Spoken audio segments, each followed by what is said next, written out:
Vols are back. Yeah, they had us the first half, I'm not gonna lie. Oh, could be Wayne! I think I got my swagger back. Oh! I love it, baby! Them orange britches. Something about them orange britches. Tennessee wins! Got it by Tennessee to one Jennings. Jennings makes the catch. We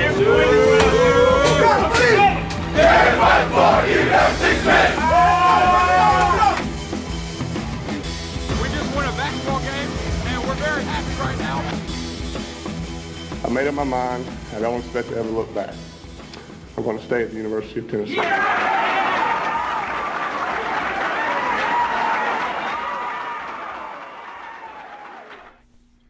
Reddit to do and welcome into more important issues. It is Sunday, January 10th. Landon, do you have the victory cap ready? It's queued up. It's right here. I knew I could always rely on you. I was just making sure, since we're remote, I can't exactly see what's going on behind the scenes today. So I did just want to verify, because we're not going to miss any opportunities to for you to don the victory cap. 2020 was, they were scarce, those wins. So we're going to collect as many as we can in 2021. The Vols took care of business on the road at Texas A&M. The Vols don't lose in Texas. It's that simple. They've been winning since the 1700s, and they're going to continue doing so. It just carried over. Rick Barnes is there, and then when he goes back, he just wins theirs again. Exactly. So, it was mentioned that right. It was mentioned that A&M must hate Rick Barnes because he has not made it. He doesn't lose to him. It's not very often that they've gotten the better of Rick Barnes. In recruiting battles too. I mean, Texas A&M. Right. Do you ever hear about Texas A&M being a good basketball team anyway? So that's a fair point. Like we said, the Vols get the win in College Station, and then a little mixed up to their schedule this week. COVID isn't done playing its, getting its hand in on college sports. So this week, the Vols, due to COVID issues at South Carolina and then COVID issues at Missouri, right? That was Vanderbilt's opponent? Yes. The Vols will take on Vanderbilt Tuesday night, and then also their originally scheduled matchup for Saturday night will be played. So Vandy twice in a row. Yeah, hey, it's Vandy week. Yeah, exactly. It's Vandy week. It's going to be good to get two back-to-back wins. It's going to be nice. Yeah, too bad. I think Tuesday is at their terrible. Yes. Do you even call it an arena? It is not an arena. It is a gymnasium. It's an auditorium. Okay, yeah, that's true. I think it is. Isn't that what it's called? I could be wrong. I don't know. It's like Memorial something. Yeah, it's gross. Stupid. It's stupid is the point. Yes, that's the point. And then Hooker to the Hill. I like that. I like that little tab. Vols pick up. You knew they were going to need to go get a quarterback in this class with obviously Jarrett Garantano leaving. Well, I shouldn't say obviously, because he did have an extra year. He could have stayed. But Jarrett Garantano leaving. JT Stroud announced his transfer to Colorado.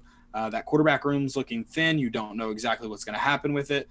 So they did need to add a quarterback to that class. They got a guy with Power 5 experience, which was going to be easier probably to do in this transfer window. Regardless, though, you got a guy that's had plenty of major college football experience. That's big for Tennessee. That's nice to add to that quarterback room. We'll talk all about Hooker to the Hill. Hooker to the Hill, baby. I'm really interested about this with everything going on, the uncertainty. I know we're going to talk about it a little bit more, but I just think that's wild to just make a decision like that, and you really don't know what's going to happen with the coaching staff. Well, it shows you what's being said behind the scenes, at least. So, I mean, regardless of what's really happening, at least the players are being, and the recruits are being told, they're being told something's happening in terms of Pruitt staying, right? Because you don't do that if you don't know who the coach is. You would think, but nothing. I've learned in my how old am I? 25 years of fandom that nothing this university does makes any sense whatsoever. That's fair. It's a fair point. I can't forget that. But yeah, I mean, we'll see. We'll talk about it. Then we've got some more. We'll talk some more transfer portal. Some more volunteers hitting or potentially hitting the transfer portal. Some maybe more to come. Will the Vols get anyone else in the transfer portal? We'll talk all about that. It's become the talk of the town this year. Then we'll also talk about some of the coaching uncertainty. The longer this goes in, I don't know which side I'm on. Like it, in terms of like, the longer it goes, my heart tells me that means Jeremy Pruitt's going to stay. But the logical Tennessee fan in me that knows how Tennessee athletic department operates says that probably just means more chaos is on its way and Jeremy Pruitt's out. And you love chaos. Big chaos guy. I do root for chaos. And the good thing is I can walk away from Tennessee athletics at any point in my life. So it really doesn't involve me. So I am rooting for chaos kind of outside of it. But I do feel personal to this one. And I don't root for chaos in my own life. I only root in chaos for others. Yeah, like you like to see it from afar. Exactly. I don't like to experience just it. Like the Mike Leach. You love to have him close enough in the SEC where you can keep an eye on him, but maybe not at the University of Tennessee. Keep him as close to as far away as you can from me, please. And then we're talking some NFL playoffs. There have been some great NFL playoffs games, some heartbreaker ones if you're a Titans fan. See, that's what I would like to be with Tennessee is how I am with the Tennessee Titans. Like I can walk away from the Tennessee Titans. Like today, it sucked, and I was like what? But it's not going to ruin my night. No, you'll move on. Yeah, exactly. I wish I could do that with the Tennessee Vols. Unfortunately, I can't. But that was a heartbreaker one to lose in the wild card, especially because your first couple drives, both offensively and defensively, looked really good. Yeah, I just don't understand the not going for it on 4th and 2 on your side of the 50, down 4. I'll never understand it. But I can look at those coaching decisions and be like, well, okay, yeah, that sucks. That's it. I mean, That if sucks. you won, no one talks about it, but right. The fact that you didn't, it's going to be brought back up. But the fact that Vrabel's kind of been mentioned as a riverboat Ron kind of person. Like, he likes to gamble. He likes to go. Like, I think last week they went for it on 4th and 11. And then this week, dude, you got to win. Yeah. Doesn't it feel like the wildest guys punt it or, like, do weird, safe things in the weirdest possible moments of games? Yeah. So it does kind of seem like on brand. Just didn't make a lot of sense. No, I agree. Hard Absolutely. Yeah, it sucks. It's especially because of the way this team was trending. But someone had a good tweet where this team could beat anybody any week, but they could also lose to anybody any week. Sure. So the playoffs were going to be very, very. And that's kind of like the whole NFL this issue. in the chat. It honestly has. Do you think COVID's leveled the playing field for that? Where like there's just been so many unknowns, like even the best teams. I don't know. Just like this whole year has been. Like, I haven't seen a like football season like betting wise without COVID. Right. But I'm wondering. I'm interested to see what the difference is in predictions and things like that because you just can't predict anything really. No, I do have a working theory that I haven't done any statistical analysis of, but I'm going to throw it out there. Just hot take, I guess. Okay. I feel like COVID separated the college football teams because there's just so many. College, the talent gap is bigger. Right. Where that's not the case in the NFL. So I think college separated like the Alabama, the Clemson, the Ohio States, the Notre Dames, those teams that are really, that have been trending good already or were good already. And then the NFL where the talent gap's not as big, where the guys that are in the league deserve to be in the league and can compete with anybody. That COVID gap, that it's kind of closed it. But you haven't heard of a lot of like outbreaks this year, I feel like, in the NFL. Am I wrong? Yeah, I'm wondering if more of it is just injury. Like it's how injuries. Yeah, I think that's part of it. Just maybe just second guessing everything. I don't know. But yeah, it has been weird. This year has made me feel like I know nothing about football in terms of gambling. Yeah, nothing. It's true. The past 2 days have been terrible for me. Rip in peace. I'm sorry to hear that. Cold Street. But it's all good. We're back. I'll just go ahead and put the victory cap on. Guys, go check out our sponsors, Tennessee Tap House, Blue Water Climate Control, and Hound Dogs. Go do that. It's getting cold. Blue Water Climate Control has a ton of deals right now, so go check them out. Vols are It's not getting cold, Landon. It is freaking freezing. Okay. Yeah, I took the dogs on a walk today, and it was pretty miserable. And you regretted that instantly? Yeah, I did. There's not a great way to like wear this. That's not bad. The headphones don't help it. They don't agree with it. Hey guys, if y'all have any questions, feel free to drop them in the chat. We'll be happy to get to those throughout the show. Also, tell us where you're listening from. Yeah, do it. Have you got a chance to listen to Morgan Wallen's double album? I haven't, but I'm also not a big Morgan Wallen guy in general. But I have heard good things, so I am going to listen to it at some point. Grant Williams said it was fire, so maybe if I get to play golf tomorrow, maybe I'll listen to it on the golf course. Okay, we'll see. I don't know. It's pretty good. I haven't got to listen. There's so many songs. Like a double album is just like too much. Oh, there's that. Oh, it's a double. Okay. Well, yeah. See, I was under the impression from Grant Williams' tweet there's only one song, anyways. I thought he released a single. I didn't realize. So he did the opposite of releasing a single and released as many songs as possible. The man's been working during COVID. We thought he was just partying, getting a To be fair, public intox, but no, he's been working. To be fair, to write country music, don't you have to do those things? Party and yeah, but you also have to have time to write it down too. Maybe. Just straight off the dome. Exactly. Hey, just record me. I'm just gonna talk real slow and let it rhyme every now and then. Country you're getting it onto something, Landon. Let's talk Vols and A&M. Tennessee taking care of business on the road. You know, this Texas A&M team, I think, is going to be a pretty good team down the stretch. They're going to be physical. Buzz Williams coaches, hard defense.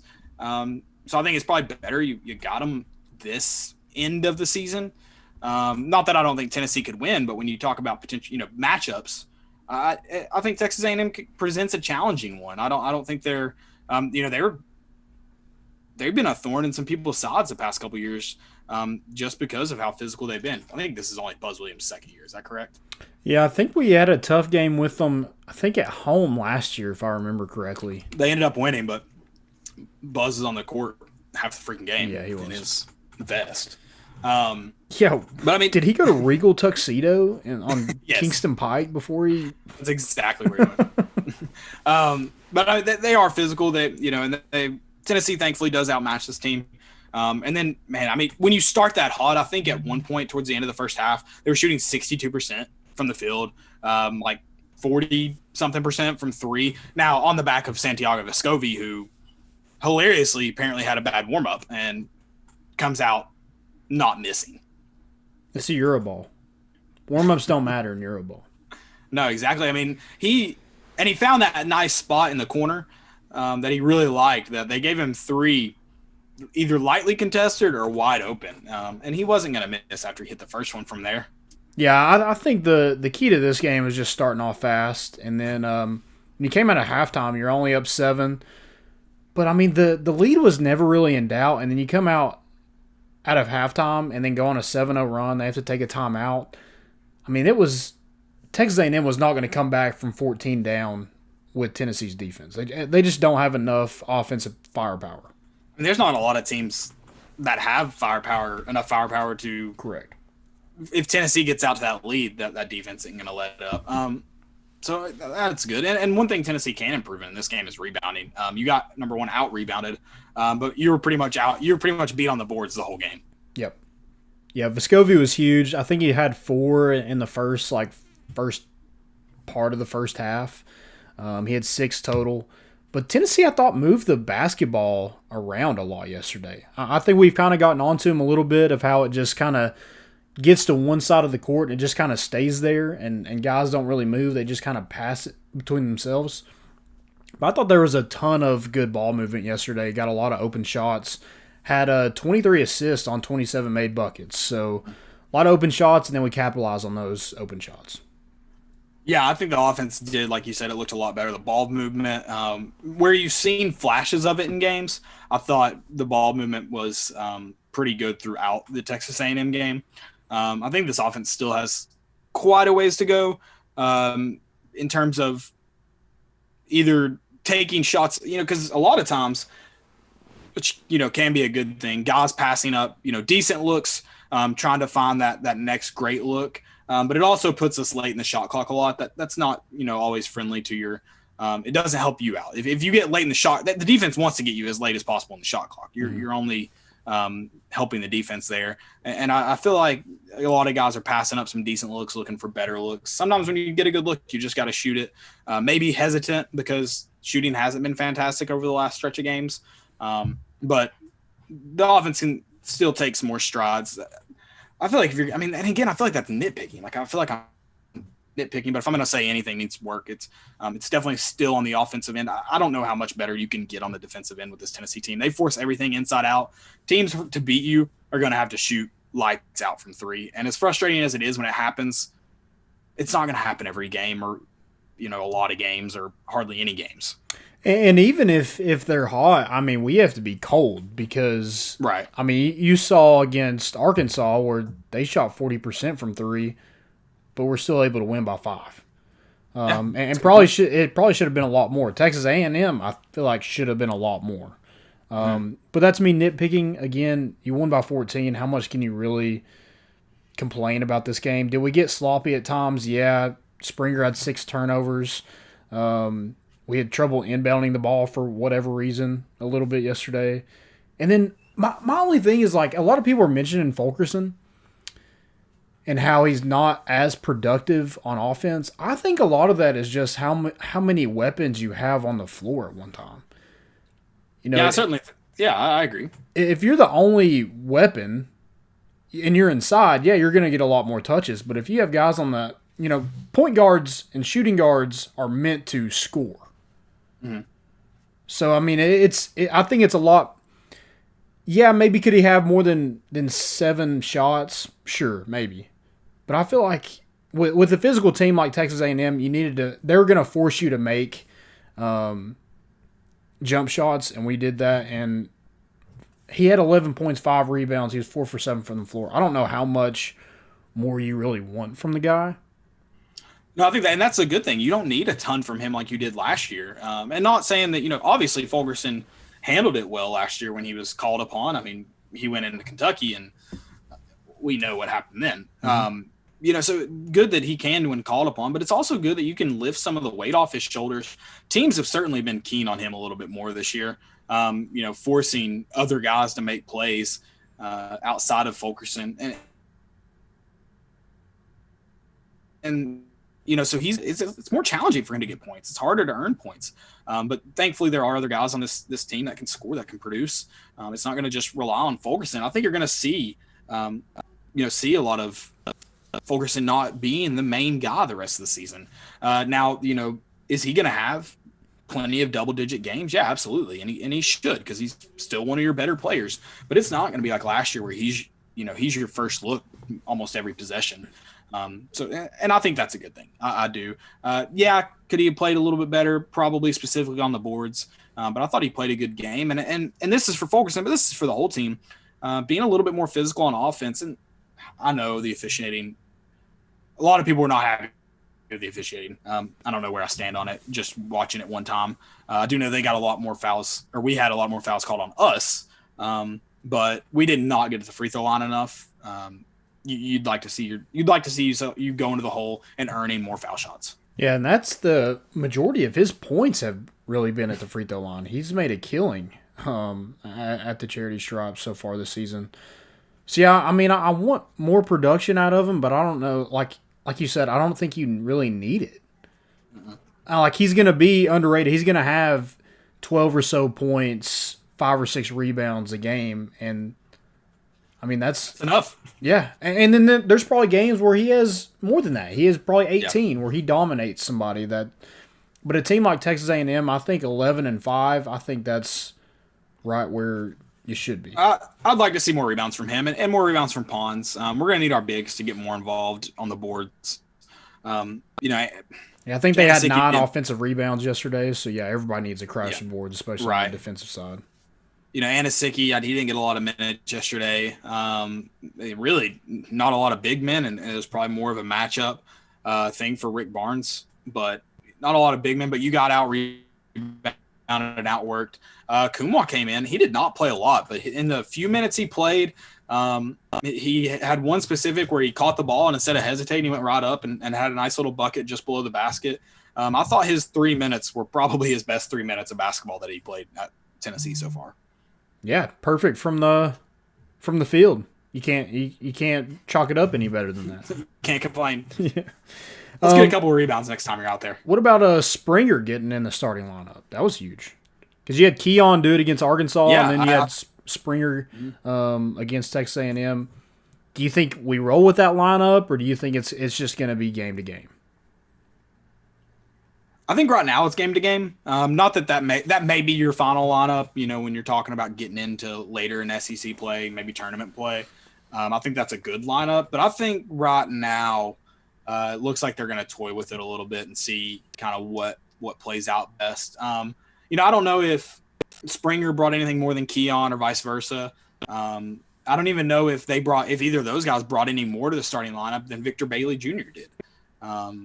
You know, maybe a little, you know, as far as ball handler goes, both of them are probably better ball handlers than Victor Bailey Jr. But I don't think it's a big drastic jump or anything. So I think this lineup's certainly going to get played with more. What I am curious to see is if there's anybody else pulled out of the starting lineup to see that rotation, or if it's just that spot that's rotated, Victor Bailey Jr. spot. Yeah, I think probably Springer. You know, like I said, he did have 6 turnovers. But a lot of that was just kind of out of control, just stuff like that. I think, but offensively, I think he gives you a ton. Just being able to get to, wherever he wants to get to on the floor, he's going to get there. Mm-hmm. And if he has to bully somebody in the process, he's going to do that. He's a bigger guard, and I just love the way the dude just goes and gets buckets. Yeah, he's very aggressive, and I think that helps your offense out a lot. He definitely brings a ton to the lineup, and he does something that Vescovi, you know, if we're going to – Vescovi's, you know, decently can get to the rim, but he's not necessarily going to score. Springer can go – and Keon both can go to the hole and score. Yeah, I think that gives a different aspect to your offense where and I think that helps with ball movement and things like that. When you have guys that are able to beat a guy off the bounce – go to the rim, kick it out if nothing's there, and then get an open shot that way. Yeah, absolutely. When we had that younger lineup in outside of Pons, it was Jaden, Josiah, Keon, and I think Kumwa maybe in at the same time. I can't remember who it was. And Pons. And Pons, was that the lineup? Yeah, I think so. I know it was like all young guys outside of Pons, and they looked good. Now I know you probably don't get Keon or Jaden back, but it made you giddy. It was a lot better than that lineup with Urosh against Arkansas. Yes. Yes. I was like, what is going on? I think they just tried to counter. Well, I think it was, you know, we talked about the frustration thing, and now I think they tried to counter. Right? I mean, they were trying to counter the 7-footer, right? Surely. I guess. It's like, hey, we got one of those too. Go get in right. there. Let's see what happens. Yeah, it was not great. I did not enjoy those couple minutes of basketball. It didn't last very long, if that tells you anything. Thankfully, it didn't last long. But yeah, Tennessee handled that one just fine. Like you said, up 7 at the half, finished it by 14, 68-54 was the final on the road at Texas A&M. When you get a road SEC win, that's good. You can't complain. I think every year this conference gets tougher and tougher as far as basketball goes, and it, you know, Tennessee's not having, didn't have too much trouble on the road against a quality middle of the pack SEC opponent. They will go to Vanderbilt on Tuesday night. Vanderbilt, not a great basketball team. They did make, which they're getting a little better over time. Yeah, no, for sure they are, and they're not as bad as they were last year or even in the year Grant went for 40 at their house. But they did take Kentucky down to the wire. Outside of that, it's been a rough go around in the SEC for them. But they played Mississippi State close, but I don't really know what that means. Mississippi State doesn't look too great this year either. No, they don't. And they don't have Saban Lee. They do have Scottie Pippen Jr., I think's averaging around 21 a game. But Emmanuel Miller of Texas A&M would tell you that his 18 a game would not last against the Tennessee team.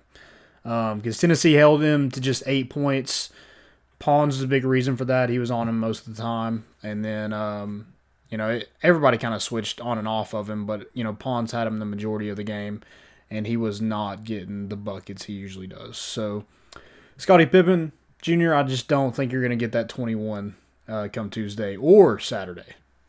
Or Saturday, yeah, exactly right. Scottie Pippen Jr. has definitely been their force, really on both ends of the floor. But they've only got 2 guys in double digits, averaging double digits. Excuse me. I don't see Vanderbilt being able to play with this Tennessee team. Now, one thing that is interesting is that you're playing back to back. This is different. This doesn't really happen often in college basketball in the SEC. So you're playing a team on Tuesday, turn around and play them on Saturday. It's hard to beat any team twice, let alone the same team twice in 1 week. And this isn't something that normally happens. You're not playing series a lot. This isn't baseball. So this is different territory. I think it's gonna be really interesting to see how both teams handle it. And if Vanderbilt gets one win, they're gonna be happy regardless. Mm-hmm. And what does that look like if they get that win on Tuesday? If Vanderbilt did, you could see Tennessee turn around and win by 40 the next night. 40 is an exaggeration, but win big on Saturday. So I think it's just gonna be really interesting to see how this, series is what we can call it, play out. Because it's a little baseball series. Exactly, it's a little abnormal. The good thing is it is, stretched out over the normal course of games. So I'm going to think the coaching staffs are going to handle the rotations very, very similar to what they see, at least Tuesday night to a normal game. But the Saturday adjustment, an immediate turnaround and adjustment it's going to be fun to see what happens with that. And the smaller conferences are doing this where they play kind of back to back. And it's not from one day to the next, which I think is a little better. But there have been some huge, there's been huge turnarounds from game to game with those kind of back-to-back games within the conference. So, it's definitely gonna be interesting. How does this team respond to that? Hopefully we come out Tuesday, whoop that ass, and hopefully we do the same thing on Saturday. Be great. Absolutely. I want you wearing victory caps all around. I think, too, it's not just the coaches and how they fill out the process and how they're rotating and how they're scheming. It's also the players. When you're able to go match up against a player and then you get to play him next, you know how he plays, you know what you're defending or you know what you're attacking, you know what that guy's thinking in the moment. It's not just what you see on film. You really, you got to go out and it's almost like a guy you practice with every day. You're going to know better than a guy you play one time. Right. So you get to play against him or on the court with him 40 minutes, and then you get to go out and play him the next night. It's a little past just scouting. So that feel is going to give the players a little bit more of an edge. Now, who gains that edge more? I don't know. Like I said, it's just going to be interesting to see if those 2 games back to back kind of change the matchups for these teams. So is Tennessee the best team in the SEC? I think most people, and I know this is biased, I know there's bias coming, but I think most people would say yes, with Alabama really, really close behind. But I think there's a lot of people, too, that may give Alabama the nod just because you saw them go head-to-head with Tennessee and come out on the right end. And I don't know if I could fault them. Yeah, I just think it's going to be difficult for them to duplicate the shooting outbursts that they had against Tennessee. I just don't if Tennessee's able to score 70 points. I just don't see a ton of teams being able to score 70 on us. I just really don't. No, I don't disagree. I think a lot of people that have watched Tennessee play this year would say Tennessee's the best. I think it would probably go Tennessee, Alabama, Arkansas for me, and I think for most people. But I think there's a lot of people who look at this Alabama team who's 8-3 overall. 9-3 overall, with 3 SEC wins over Tennessee, Florida, and Auburn. All 3 teams are going to finish in the top half of the SEC. Their losses, not a great loss to Clemson or Western Kentucky or Stanford, but not 3 outside of Western Kentucky. Not 3 absolutely. Well, the Clemson loss is pretty bad, but I think Alabama's earned a lot of respect just since beating Tennessee, and I would say there's going to be people that argue Alabama in front of Tennessee, but I think it probably goes Tennessee, Alabama, Arkansas. Yeah, and this could change drastically in the next month or so. You have a point guard at Auburn who just got eligible, and I think they were close. I forgot who they played, but they're close to beating somebody. LSU is probably always going to be a thorn in Tennessee side, so we'll see kind of where that matchup is at. And then has Kentucky figured it out? Right. They got a huge win yesterday. Yeah, Alabama and Kentucky play this week on Tuesday night or Wednesday night, one or the other. It was Alabama and Auburn that played close. Did it end up going to overtime? Yes, it did end up going to overtime, I believe. Oh, yesterday? No. Yeah, on Saturday. It didn't end up going to overtime. No, it didn't. Yeah, Alabama and Auburn played a tight game. That freshman point guard that just got eligible, they got a steal, and he came up the court and just chucked up a three, and he airballed it, and it was over at that point. Golly. Yeah. That's tough. Freshman. That's tough. Yeah, for sure. Alabama, though, and Kentucky, like you mentioned, that game is on Tuesday night. You mentioned Kentucky. Did Kentucky figure it out? Here's the thing I'll say about Kentucky. They have found a way to win Florida this weekend. Okay, yeah, Florida. And yes, the Mississippi State and Vanderbilt win. Both weren't pretty, but you found a way to win. Yeah, it's true. You found a way to win. So, yeah, I mean, that Kentucky-Alabama game is definitely going to be interesting, along with having some implications in terms of the SEC placement. Yeah, I think they're going to be a dangerous team just because if you give, freshmen, like you said, just they know how to win now, just figuring out how to win. That's kind of dangerous for any team in the SEC going against that type of NBA talent when they have some momentum, for sure. Absolutely. Anything else you want to mention about this SEC basketball slate? That's all I got, man. Vandy week. Come Vandy get it. week.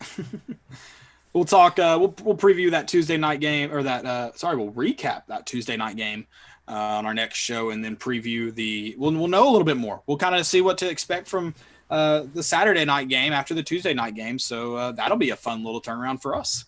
Yeah, be interesting to see for sure. All right. SEC basketball is rounded up.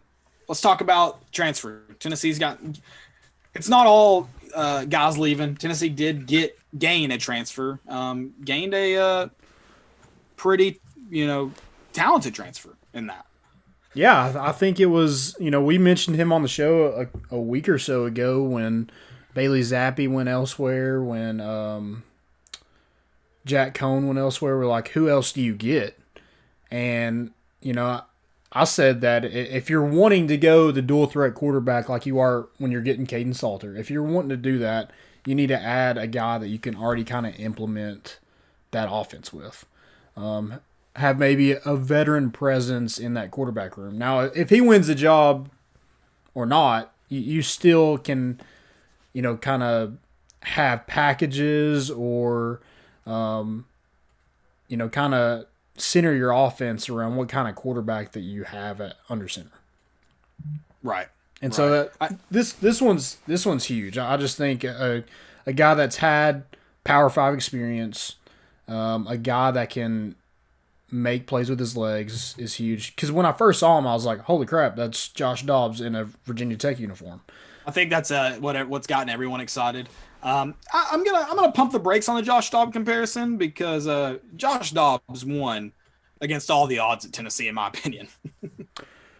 Yeah, that's true. Yeah, I'm not saying he's Josh Dobbs, but that's like he runs exactly like him. Right. Yeah, there's definitely been a lot of those comparisons, and I don't hate him. I hope that you hope he would pan out to be crossed. that way. Right. But we also know how Tennessee is with quarterbacks, so we'll see. 100%. This Hendon Hooker, though, I think that's the biggest thing that you probably get a guy that bring in. You had Harrison Bailey get significant. Significant's not a great word to use because they weren't turned out not to be significant. Got some snaps under his belt this year. You bring in Caden Salter, a guy that you really did your best to hold on to during that class, and he'll be a true freshman, but he looks to have a ton of intangibles. But adding a guy like this, probably not your most talented guy, but can create a lot with his feet, can throw the ball downfield, and then has seen a ton of snaps at the Power 5 level in the ACC against some significant opponents. I think adding him to your QB room letting him be a veteran presence is enough to at least try and bring that room together. Yeah, I think now you have some options at quarterback. If your offensive line is playing like absolute crap, then it's great to have a guy that can make plays with his legs and make something out of nothing, exactly like Josh Dobbs did. I mean, that offensive line was terrible. Right, and I would need to see games with Hendon Hooker. He only had he was sacked 17 times and 16 times this year. I don't know how much he can, I don't know what the kind of escape artist he is, and that's why I'm pumping the brakes on the Josh Dobbs comparison, because I don't know how many times he got sacked in his career, but I know it would have been a lot more if he wasn't the escape artist that he was. Right, and even if he is more of a pocket passer that can just run a little bit, can get away, it just gives you a different wrinkle of your offense. You can do design quarterback runs and things like that and use them a little bit differently than you can a J.D. Shroud or Harrison Bailey and guys like that. Right. Absolutely. I like this pickup overall, though. I really do. Yep.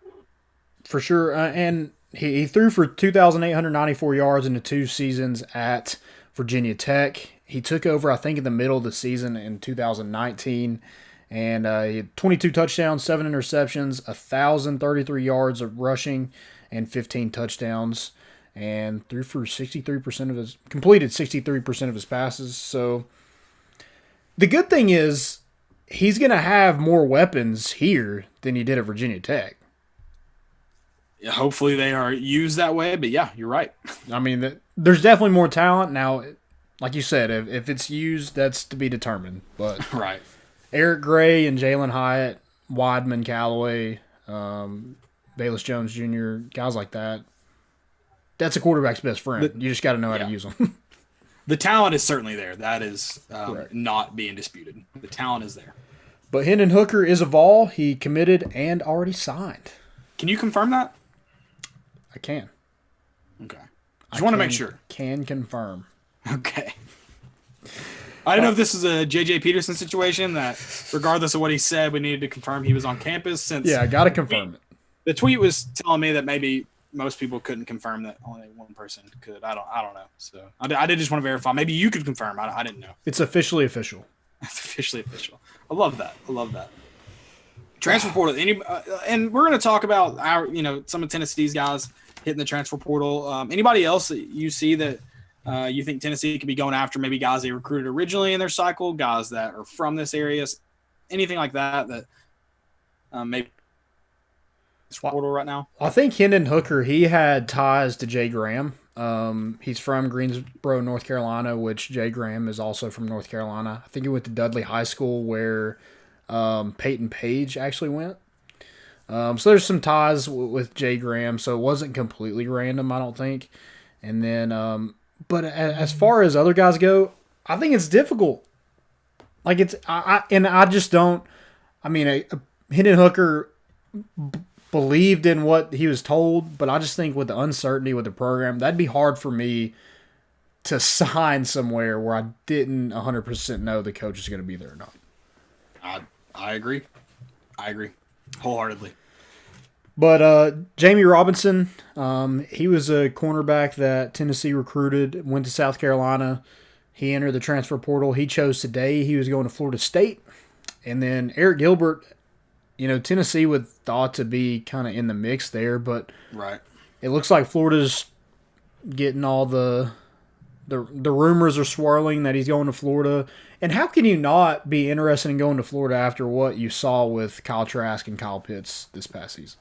Yeah, absolutely. My one question of that is, and you're talking about coaching uncertainty, Dan Mullen is being reported to interview for the New York Jets position this week.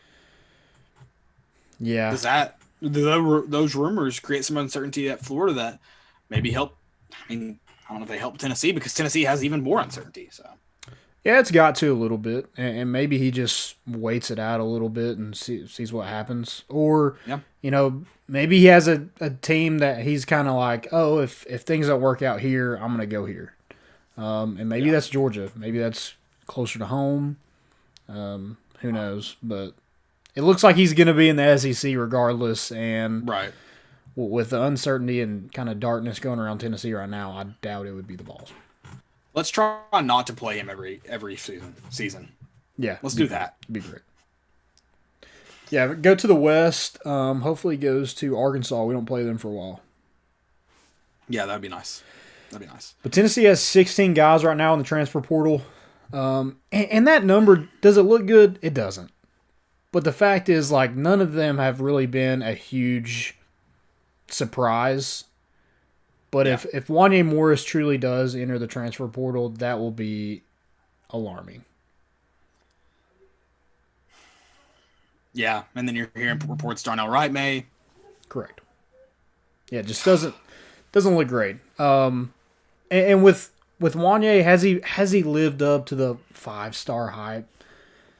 He's just he was just a sophomore, and he's going to be a sophomore next year too. So can you really say he's a bust? I don't think so. I mean, he started a ton of games.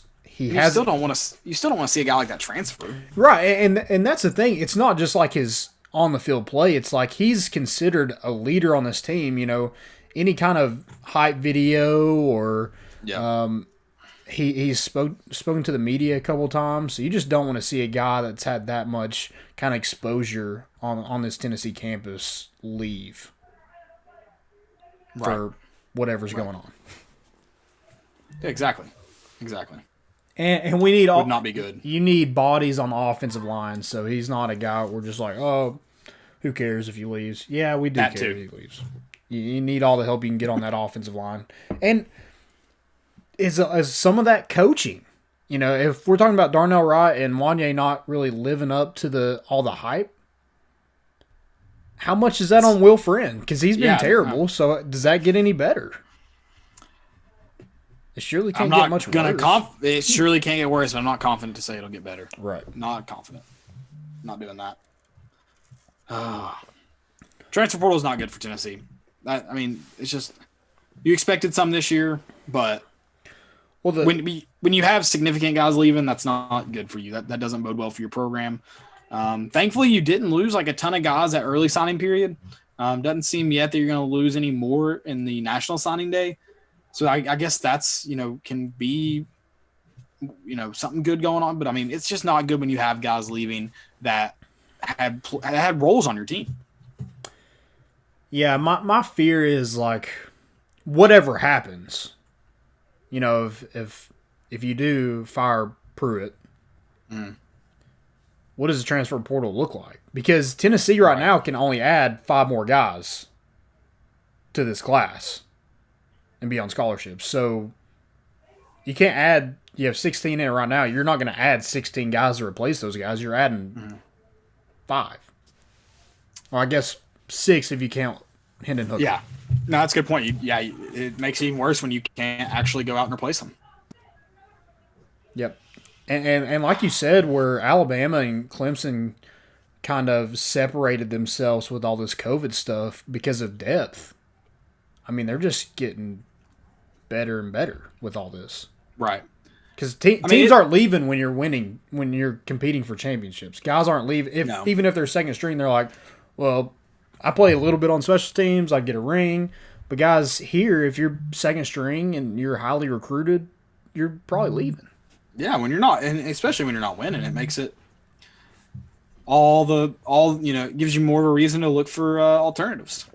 Touchdown Kamara. I saw that. You know what? I'll be honest. When Mitch Trubisky should have had that touchdown, that little trick play, I was kind of rooting for the Bears. I was. I know we both said they could not pull off an upset at all, but it made me start rooting for them a little bit. I'll be honest. Yeah, you're always going to cheer for the underdog, and the Bears that didn't even have a shot in this game. Right. And the fact that they only down 7-3 and they missed a wide open touchdown. It was just too easy for the guy to catch. It was just like, There's no way Mitch Trubisky just threw me this ball. There's no way. You got to make me earn it a little bit more, man. Come on. Exactly. Yeah. All right. Let's talk coaching. That's the biggest topic. That's what everybody wants to talk about. Let's be honest. Yep.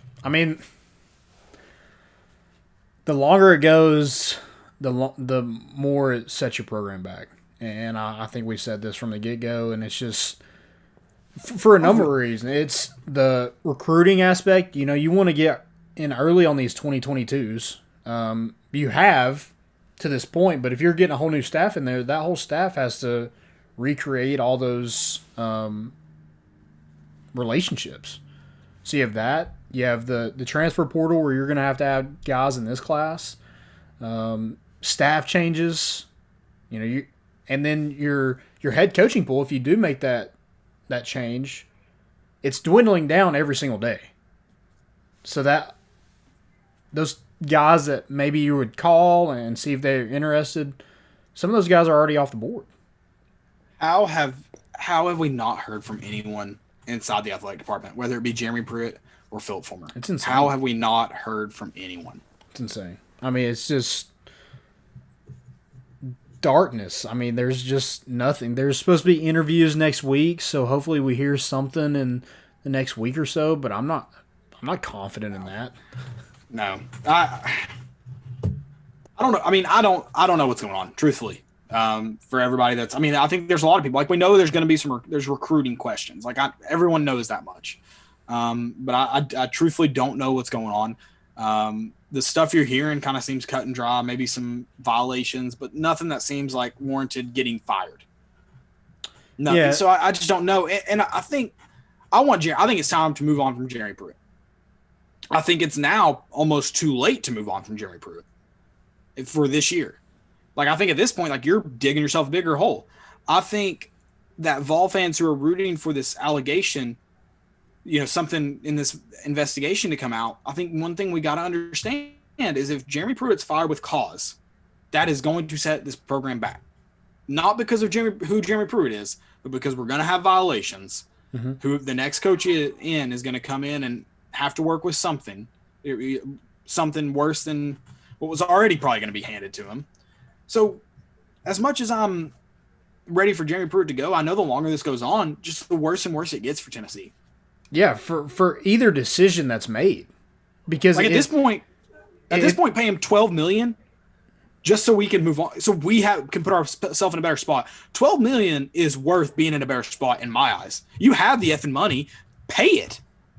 Yeah, and if something comes out about this investigation, then you can renegotiate whatever you need to after the fact. But if you've already made your decision that, yeah, he's probably not the right guy, but let's try to get something on him so we can get him out for nothing, go ahead and you've already made your decision. Go ahead and say it. Just do it. If you had to pay the $12 million, pay the $12 million. But it is time to move on. Every day this investigation goes on, especially if everything that all the fans are hearing that it's going to get him fired. And maybe that's just chatter in your building, and you need to clean up that chatter. If there's that many people going behind his back and saying he's going to get fired or, this will be the end of him, then they want him gone. And that's stuff you got to clean up inside your building. That's on you as an athletic department. The longer this goes on, the worse and worse this is for the University of Tennessee.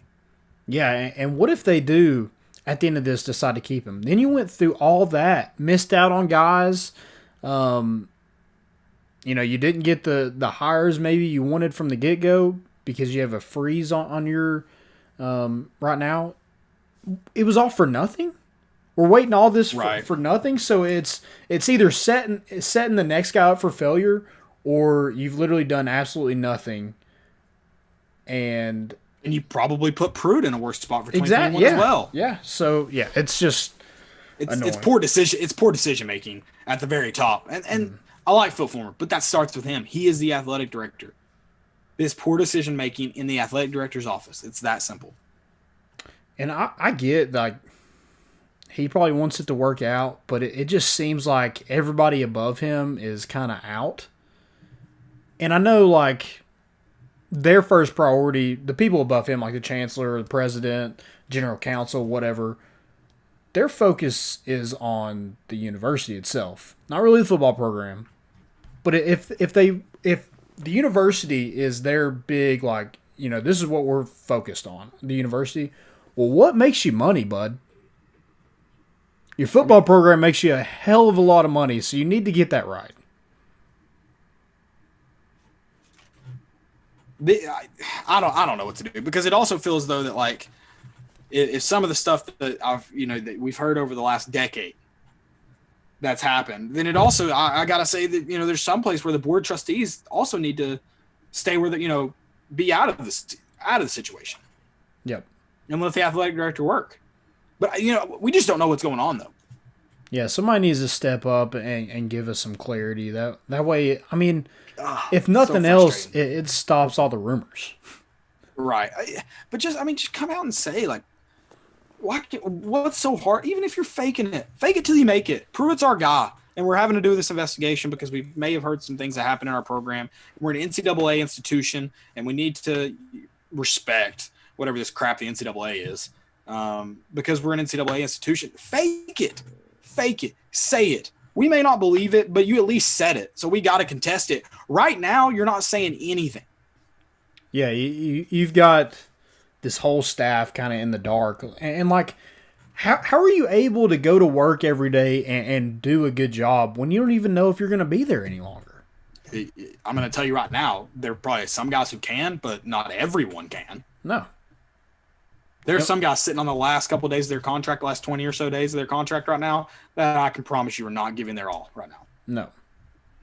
So yeah, it falls on the athletic department, the athletic director, and the athletic department. That's who all of this falls on at the end of the day. Yep. And you're setting the next coach up for failure. You're setting us back another probably year with all this. Yeah. At least. I just want to win, and I want to win now. And if that means going and getting someone like Hugh Freeze, because you know what? He does win fast. I don't know if he can build programs, but he can win fast. Go get him. Because I just want to win. At this point, I'll do anything. Yeah. Okay, not anything. Because there are some guys that I've seen that will do anything to win, and they do some weird things. So I'm going to back out of the anything statement. Yeah. Don't be going to the Rock. Don't do that. I'm not going to the Rock. I'm not going to dorm rooms. I'm not doing that.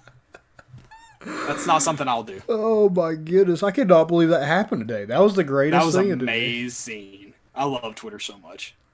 I love Twitter. NFL playoffs. Because I don't want to talk about Tennessee football anymore. So I want to talk about football. I do want to ask you this real quick. Okay. I don't know if I want to answer, but I'll try. So what would you do right now in all this? What would I do, like, if I'm Philip Fulmer? Yeah. If you're Philip Fulmer, it's kind of over your head right now a little bit. What would you do as the athletic director right now? The first thing I would have done was when this investigation started, or when Trey Wallace broke the report and gave the university a chance to issue a statement, I'm making a statement. I think everyone knows, like, the first rule about PR is you need to be the first one to speak. Like, you can't let it get out of hand. Once you let, like, everyone else kind of make their determinations of it, like in the public's eye, the public court of opinion at the end of the day doesn't really, like, mean much to you, but it can certainly affect how you're going to have to do things in the future. So you definitely want to get out ahead in the court of public opinion. So I would have spoken out either way in a press conference, or I would have made a comment to Trey Wallace's report, or anyone else's report that asked for a comment. You got to, even if you say the simple stuff of, we're going to, this probably isn't a lot. We're just doing our due diligence because this is what we do because we're an NCAA member institution. Speak on it. Jeremy Pruitt, once there's a question if Jeremy Pruitt's going to be fired, Jeremy Pruitt's our guy. If he is your guy, Jeremy Pruitt's our guy. And if something comes to this NCAA investigation and we have to make some decisions, then we'll cross that road when we get there, but we don't intend to do that unless we have to. Yep. And at least you're making a strong statement, and you're telling them, unless this gets above my head and out of my hands, I know what I'm doing. This is my decision. This is what we're going with. If the NCAA tells me I have to fire him, I'll fire him. But that's the only person that's going to tell me, or my boss. And even then, I'm going to go to battle with him. But until it gets completely out of my hands, Jeremy Pruitt's our head football coach. And I guess I'm just saying, like, how, in my head, am I thinking about this right? Philip Fulmer wants Jeremy Pruitt to be the football coach. Is that what you think? That's what it seems like to me. So that's why I just get out ahead of it. That's why, you just have to just make a strong statement.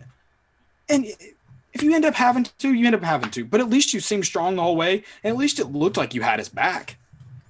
And I don't understand. Just, I mean, being truthful can go a long ways. I mean, that's life. Yeah. So I don't understand. Like, it's going to get out anyway. Even like at Tennessee, stuff gets out somehow, some way. It always gets out. Yeah.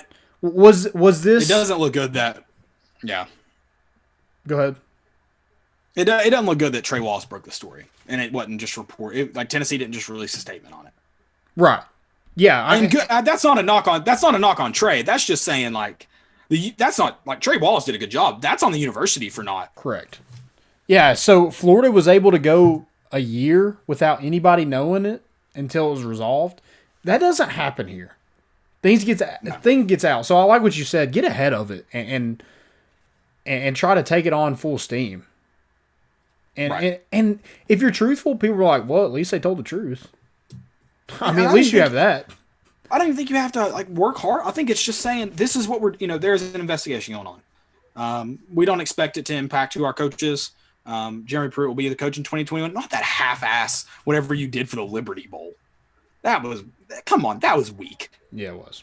Like, do you if you had gone in and you pitched a statement to recruits, and you say that, if you gave that pitch to recruits, would you walk out of that house and feel okay about getting him? And if the answer is no, then you shouldn't have done it, because the recruits, they're gonna see that on Twitter. It got blasted everywhere. Mm-hmm. They're gonna see it on social media. They see that stuff. It matters. And the fans don't impact the recruits, but the athletic director and the decisions he makes certainly can. And especially if you feel like you need to be calling them, because we know there has been that happening. Yeah, people don't like uncertainty. So if it's not a slam dunk for sure thing, people aren't going to buy that. People don't trust people these days. Your half-assed word means nothing to anybody anymore. So I mean, if you're not, if people can read if you're sincere or not, and that whatever he did for the Liberty Bowl was not sincere. No, it felt very halfway done, and especially when you come out 2 days later and you're not playing in it. Right. It's so stupid. It's so stupid. I think they should have just gotten out ahead of this. Could have even after the Trey Wallace thing, I think they could have come out, because I think if they come out the next day or 2 days later, whatever it would be, and that story breaks, and now they're asked to comment on it, come out and say here's what's happening, here's what we're doing, this is our plan. It sounds like you got a plan. Right now, it sounds like you have zero plan for what's going to happen. Yep. Especially from all the rumors. Like, why would you not come out and squash that rumor? If you're Jeremy Pruitt, or you just like you're seeing all the rumors, like at what point do they start to creep in? Is he trying to find a way out of my buyout? What's going on here? Yeah, you don't think Jimmy Sexton's all over that right now? Jimmy Sexton will not be.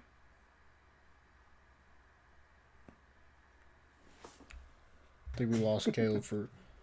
I think it kind of timed you out a little bit. What were you saying about Jimmy Sexton? Oh, sorry. He only negotiates for higher buyouts. Oh, yeah, that's true.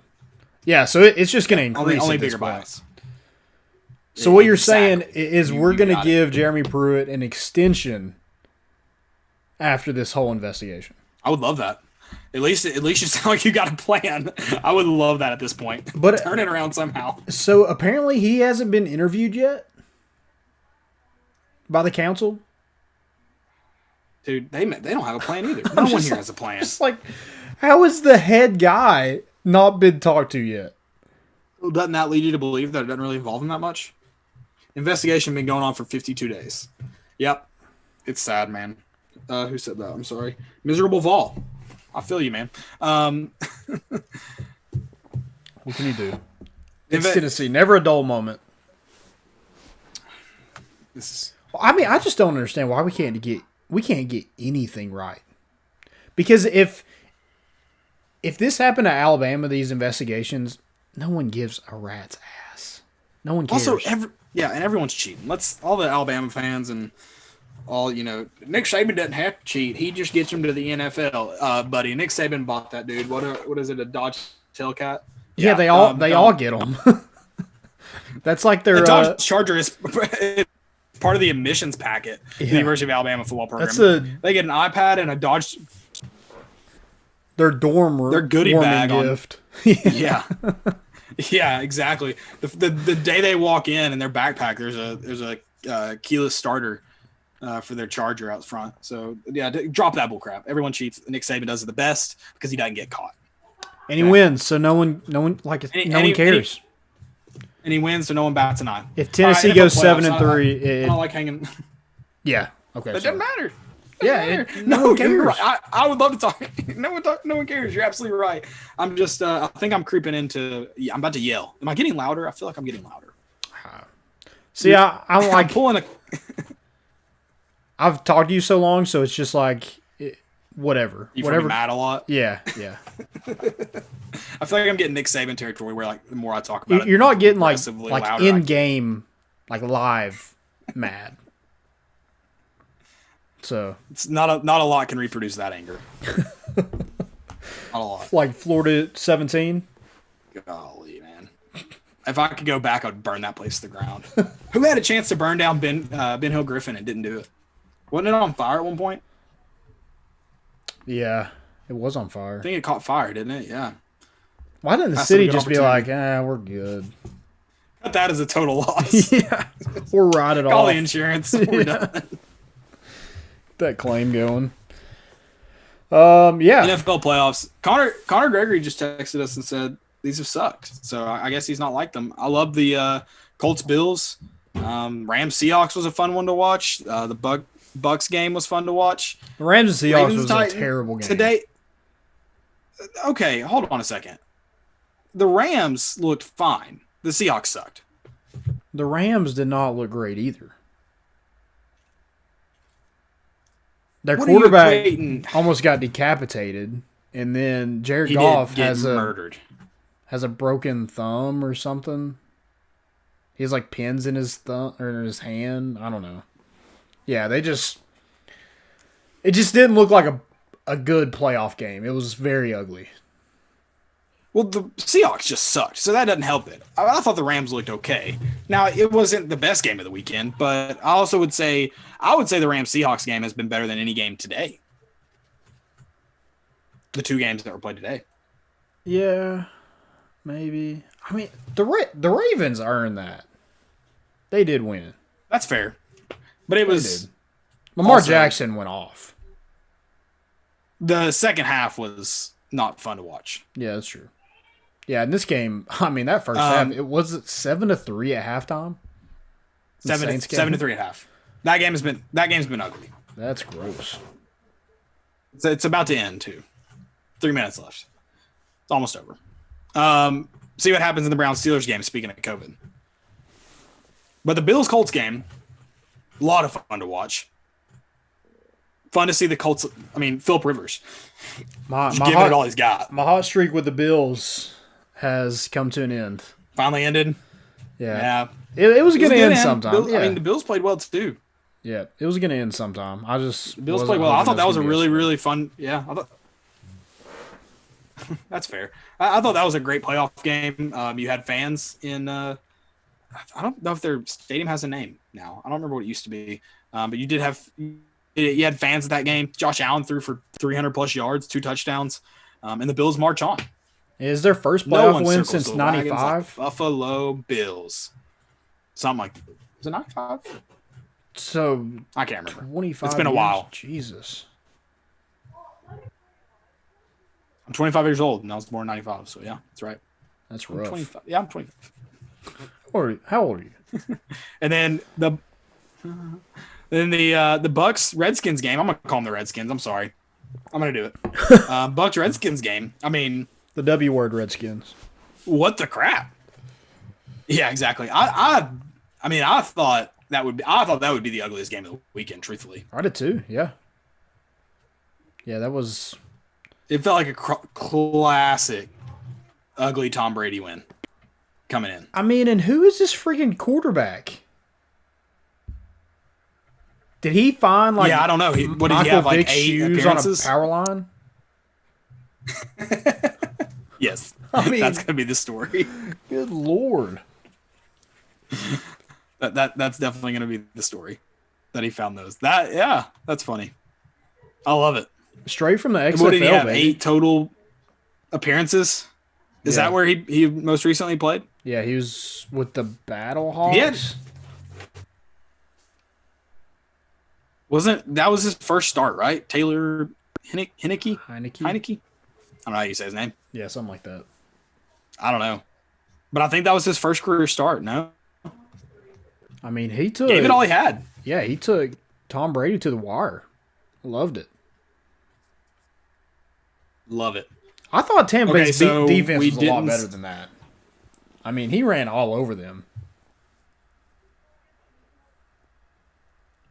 Maybe not. So we haven't seen any upsets this week, right? The Seattle was favored to beat The Rams was, yeah, you're right. Seattle was favored. But yeah, that was the You're only right. one. And I think Okay.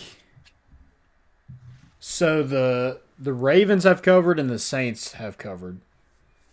And those are the only favorites that have covered. So if you picked all the underdogs to cover, you won. If you've picked all the favorites to this point, they've covered. So Dang, the Bucks were close to covering. What were it? Was it 8.5 or 9.5? 9.5. 9.5. Okay, so not as close as I thought. Not quite as close as I thought. After the first touchdown, I got it at -12. And you took it. You wrote it. Yep. Did you take the you took the -12? Oh, Yeah, I'm like a sorry. moron. Who do you have tonight then? All right. Are you going Steelers all the way, or are you still on that worst 12-14 ever? I just need Steelers money line. That's all I need. Okay. But what's your prediction? I don't know. I feel like this is going to be another ugly game. I think this one. I think it will either be an ugly close game or an ugly Steelers win big game with the Browns missing Stefanski. Yeah, I think just the Steelers have been in this situation before. I think that goes a long way. I would like if the Browns won though. I wouldn't hate it. I would love nothing more for Baker Mayfield. Yeah, I'm sure our boy Kivett would love it too. Kivett would. Big Cleveland guy. Yeah, big dog pound guy. Oh, that sounds gross. So, I mean, through these playoffs, like I don't know, because I thought if the Bills like took care of business like I thought they were going to, I would think they would probably be the one to maybe knock off Kansas City. But these couple games, maybe the Saints. But I don't know anybody that. And maybe the Saints and Bills, Packers, Chiefs. I think those are the 4 clear favorites to this point. Yeah, and even which I think maybe the Saints. Is it unfair to judge them on this win since they won 21-3? But I just feel like the Saints. It's 27, right? They did end up scoring. Okay. Oh, I think they're reviewing it. I don't know if he did or not. Reviewing it. So yeah, it is under review. But it's just the Saints just don't look great enough to win big games right now, right? Well, I think they got Kamara back. They got Michael Thomas back this week. Drew Brees is getting healthier every day. I don't know. I think it's a team that's been there before, and they have the talent. The defense is good, but can they put it together? Can they make a run? Yeah, I think it's hard to judge them just based on this game. So they won. I'm not willing to do it. It's just them winning big games. I'm a little nervous about. I definitely like the Packers to be a team that could win it. The Bills, I'm not entirely convinced, but they also kind of look like they're on a warpath. So I think it's possible.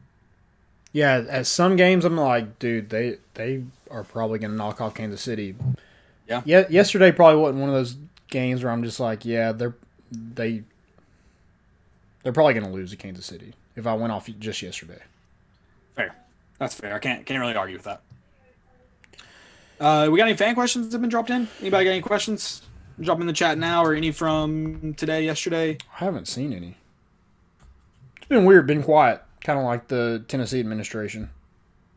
It's okay though. We still love you all, unlike the Yeah. Tennessee athletic department. So, no worries. If you got questions, drop them in. If we miss them for a second, I'll do my best to get back to them. Sorry if we have missed them and you've asked them.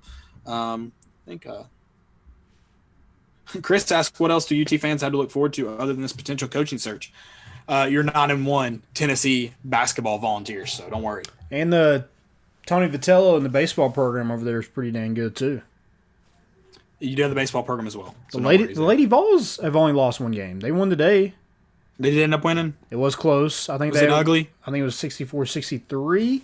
Okay. I think it was by one, and I think Tennessee missed 4 straight free throws at the end of the game. Oof. Hey, you got the dub. That's all. That's what's important. Found a way. You got the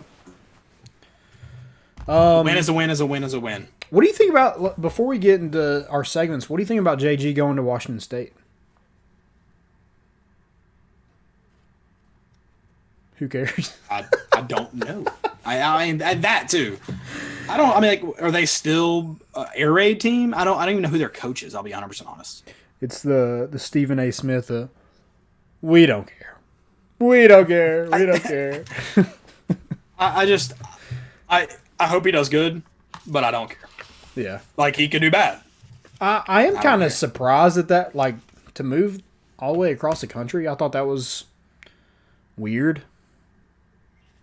I mean, maybe if Mike Leach was there, maybe I'd be like, hey, he's going to throw for 80,000 yards this year.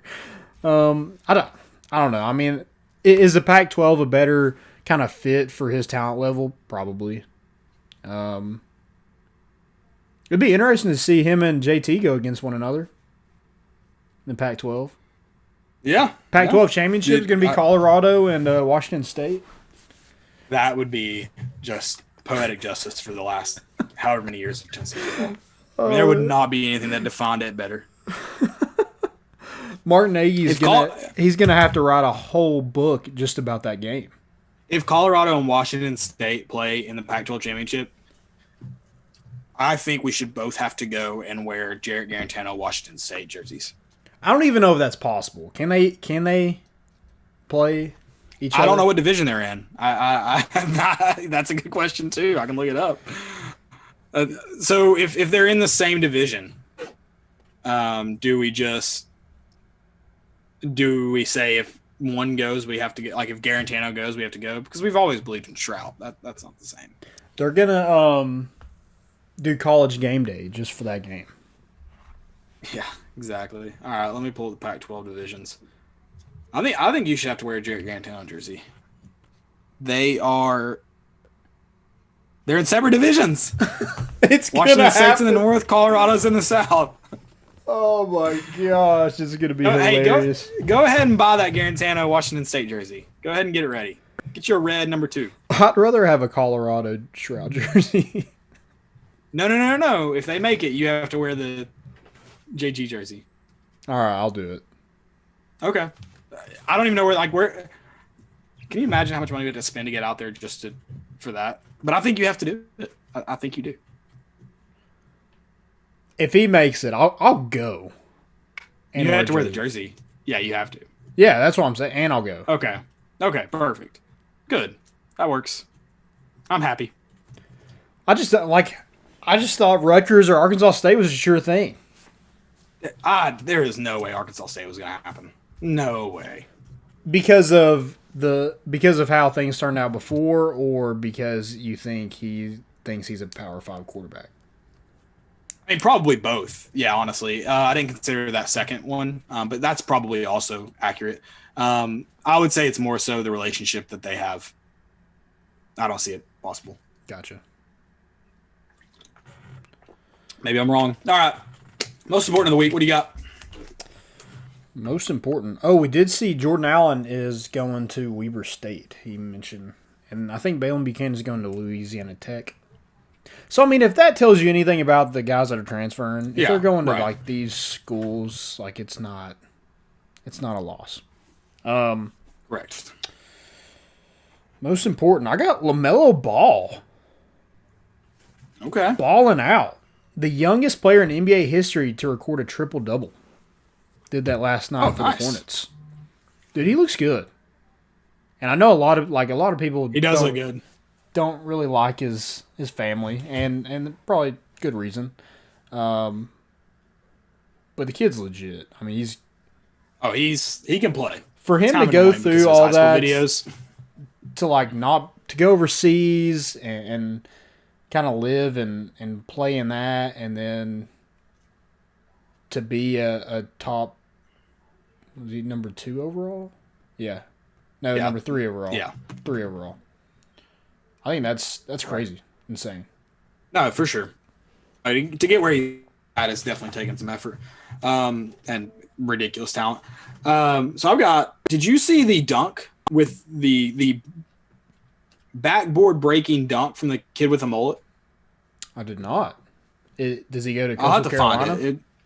Unfortunately, not. Maybe he's being recruited, but he gets a breakaway. Guy with a mullet gets a breakaway. He goes up for a dunk, and it just looks like he's going to hammer it. And he shatters the backboard in what looks like a high school basketball game. And he even gets dapped up by the ref. Like the ref, which a lot of people had the joke, like the ref's like, I'm getting paid and going home early. Like, but I love that in a situation like that the ref is just like, that was effing awesome. Come and get some. And dude, like if you get dunked on by a dude with a mullet, you got to quit basketball, right? Fortunately for everyone else involved, it was a breakaway, so there's no one there to get posterized or anything. Okay. Maybe that helps. Yeah, that would have hurt. Right, getting that backboard shattered over you would be extra. I've got one rule: if I'm gonna get dunked, I'm not gonna get dunked on. My second rule is if I'm gonna get dunked on, you better break the effing backboard. Yeah, for sure. Yeah, you're definitely getting tackled, and we're fighting after it. Oh, like I'm not getting dunked on as the first rule because I'm taking your legs out. Yeah, you're gonna land. You're gonna on earn your those neck. points at the free throw line. Yeah, Yeah, you're gonna earn those points at the free throw line. All right, you got any more most important? But the Lady Vols getting the win over number 13 Arkansas the other day. Ah, big win. And they got a win today. And So I think they're 9-1 on the season. Okay, and a great locker room celebration after that win over Arkansas.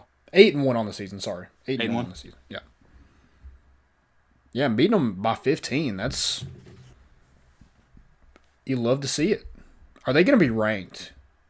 Is it tomorrow? Are they released on Monday? I honestly don't know. Monday or Tuesday, one of the two. Gotcha. I don't have any more most important. I've got a fail. I got one more most important.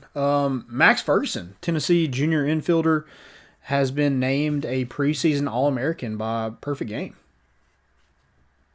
If you want to, like Chris asked about it, being excited about stuff. Basketball, yes. Yeah. But yeah, you're going to have a really good baseball team to look forward to come this spring. Absolutely. Got a lot of studs on my that fail's team. more with stupidity. Yeah, my fail's more with stupidity, so I'm going to save it. Okay. I'm going to save that stupidity. Let me see if I can get a fail. So I can get a fail going. Hold on one moment. You got any fails? I do.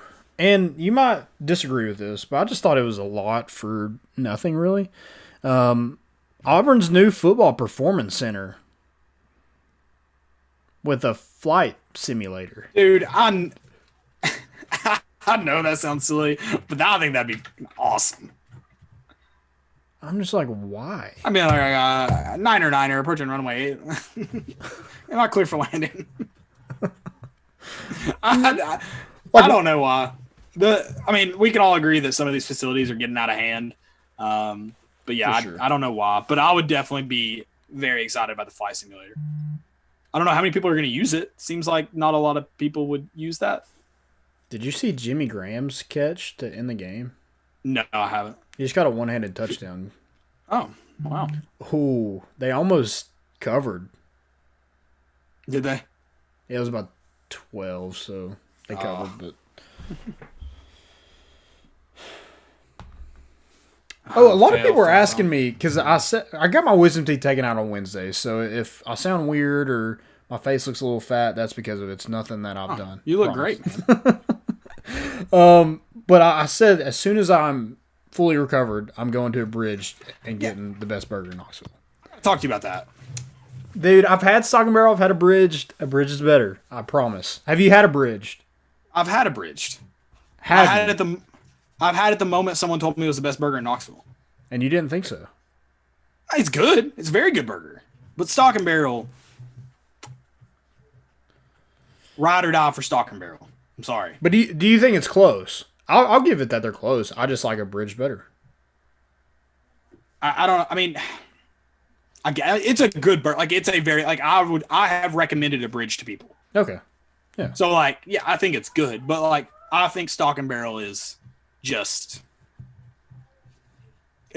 everything about Stock and Barrel I think is great. Okay. I think the burger's fantastic. I think it's the best just meat quality. I think their bun is incredible. I think their fries or their onion rings, whichever side you prefer, is great.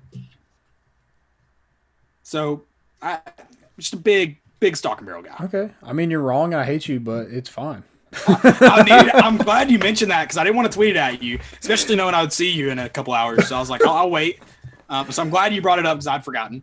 Yeah, I needed to talk to you about that because I think you are wrong. And I hate you. It's weird not like seeing you on a weekend. Like I did see you yesterday, man. Which we did, yeah. But I'm used to like being upset about sports and yeah.